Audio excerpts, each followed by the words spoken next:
Hello and welcome at another Peter Plays How To. This one is on how to retrieve the Master Sword in the Legend of Zelda Tears of the Kingdom.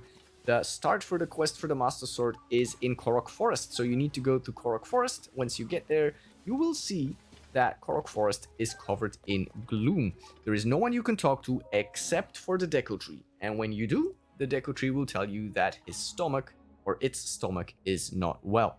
That is a clue for you to actually go inside of the Deku Tree. If you've played Breath of the Wild, you know that you can go inside. In Tears of the Kingdom, it's exactly the same thing.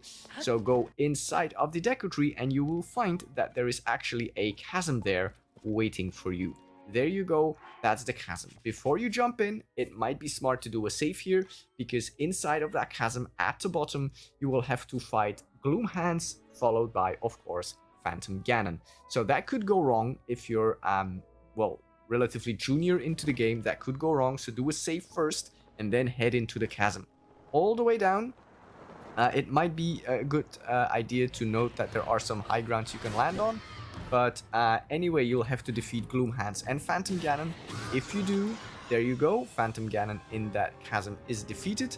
Then you will have essentially cured Korok Forest. So as Phantom Ganon disappears, you will also see that the gloom in the chasm disappears. Also, the gloom outside in Korok Forest will have disappeared when you go back out. Incidentally, there will be some Koroks coming down into the chasm, telling you to go back up and talk to the Deku Tree once again. That is a clue for you to do exactly that. Go talk to the Deku Tree, at which point he will notice you do not have the Master Sword.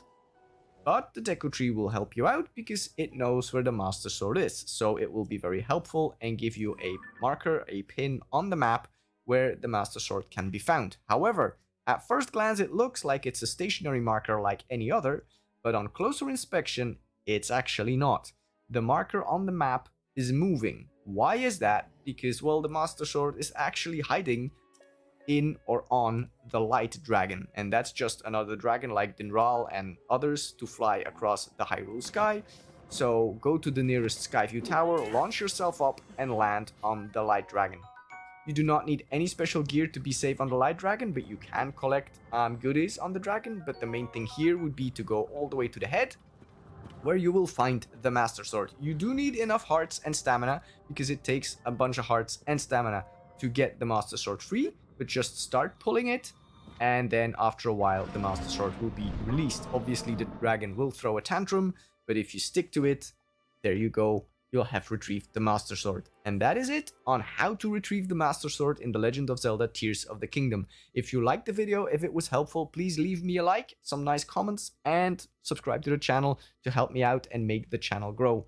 That said, thanks so much for watching, and I will catch you in the next one. Goodbye!